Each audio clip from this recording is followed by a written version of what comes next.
Guys, tingnan na natin yung ating niluluto. Yan! Diba? Yummy na talaga siya. Pero hindi pa rin yan luto, guys. Kasi gusto ko yung hindi katulad niyan. Yan, hindi pa yan kasi siya masyadong luto. Kasi yan pa lang, nagtatanggal na siya. Nagsimula na siyang magtanggal.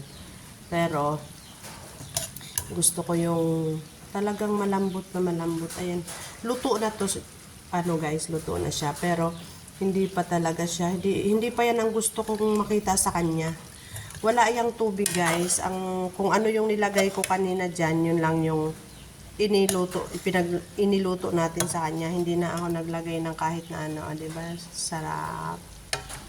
Ang tamang-tama lang po yung pagkakatimpla. Yan.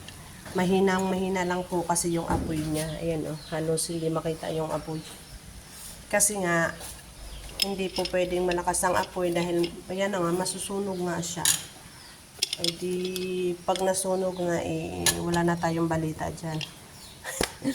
Yan. Lumalakas kasi yung apoy, kaya kailangan na naman natin hinaan. Yan lang talaga yung apoy niya. Kailangan mahina lang yung apoy niya. Diba guys, ang ganda-ganda na niyan tingnan. Parang ang sarap-sarap na niya. Yummy.